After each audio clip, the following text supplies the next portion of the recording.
ধর্ষকের মৃত্যুর আগে ধর্ষিতাকে মৃত্যুবরণ করতে হয়। এটা হচ্ছে আমাদের সোনার বাংলাদেশ। একজন ধর্ষকের জীবনের মূল্যটা এত বেশি যে তাকে ফাঁসির মঞ্চে দাঁড় করা যাবে না।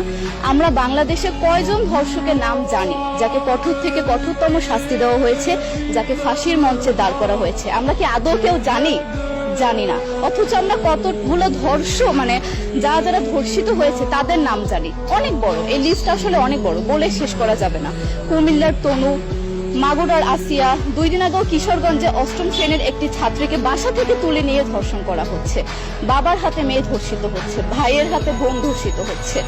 আমরা আসলে নিরাপদটা কোথায়? আমার মনে হচ্ছে আমরা যেন আইয়ামে জাহেলিয়া যুগে চলে গিয়েছি।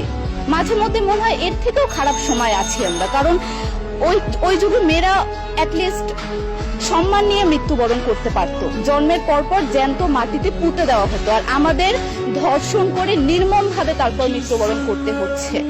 যদি সরকার আমাদের ওই নিরাপত্তা নাই দিতে পারে, তাহলে সরকারের কাছে আমাদের অনুরোধ, আমাদের জ্যান্ত মাটিতে পুঁতে দেখ। আমরা বেঁচে থাকতে চাই না, আমরা সম্মান নিয়ে মৃত্যুবরণ করতে চাই। আমরা এই দেশে থাকতে চাই না যে এই দেশে আমাদের কোনো নিরাপত্তা নেই, যে এই দেশে রাস্তা দিয়ে হাঁটলে আমাদের মধ্যে একটা আতঙ্ক কাজ করে, কখন কি না কি হয়ে যায়। আইন উপদেষ্টা বললেন যে ধর্ষকের নাকি ফাঁসি দেওয়া সম্ভব হবে না, তাহলে নাকি নিরীহ মানুষকেও মাঝে মধ্যে ফাঁসির ব্যবস্থা করা, মিথ্যা মামলায় ফাঁসি দিয়ে ফাঁসির ব্যবস্থা করা হতে পারে। আইন উপদেষ্টার কাছে আমার প্রশ্ন, আল্লাহ না করুক আজকে যদি আপনার কাছের কেউ, আপনার বোন অথবা আপনার স্ত্রী অথবা আপনার মেয়ের সাথে যদি এরকম কোনো কিছু হতো, আপনি কি আসলে এটা বলতে পারতেন যে না, ধর্ষককে ফাঁসি দেওয়া যাবে না? কোনোদিনও পারতেন না। আপনি সবার আগে তার ফাঁসির ব্যবস্থা করতেন, সম্ভব হলে নিজের হাতে মেরে ফেলতেন। তাহলে আমাদের বেলায় কেন এত বৈষম্য? আমরা কি দোষ করেছি? আমরা কি নারী না? আমরাও তো কারো বোন, আমরাও তো কোনো বাবার সন্তান, আমাদেরও তো বেঁচে থাকার অধিকার আছে, তাই না?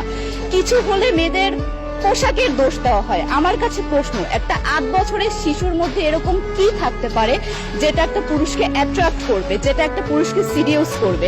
সেরকম হলে আসলে ধর্ষণ করা হতো সবসময় প্রাপ্তবয়স্ক মহিলাকে। কিন্তু আমরা আসলে পরিসংখ্যান গবেষণা করলে দেখতে পারি যে ধর্ষক সবচেয়ে বেশি করা হচ্ছে শিশুদেরকে, কিশোরীদের সবচেয়ে বেশি ধর্ষণ করা হচ্ছে।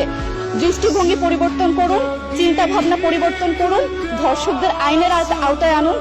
যদি আইন উপদেষ্টা অথবা প্রশাসন যদি ধর্ষকদের শাস্তির ব্যবস্থা না করতে পারে, আমাদের হাতে তুলে দেন, আমরা নিজেদের হাতে শাস্তি দিয়ে দিতে পারবো। এই সাহস আমাদের মধ্যে আছে। বেঁচে থাকার জন্য আমাদের যতটা কঠিন হতে হবে, আমরা কঠিন হওয়ার জন্য প্রস্তুত আছি। আমরা ফাঁসি চাই, ধর্ষকদের কঠোর থেকে কঠোরতম শাস্তি চাই। যতদিন না পর্যন্ত ফাঁসি দেওয়া হবে, যতদিন না পর্যন্ত ধর্ষকদের শাস্তির ব্যবস্থা করা হবে, আমরা আমাদের আন্দোলন অব্যাহত রাখবো।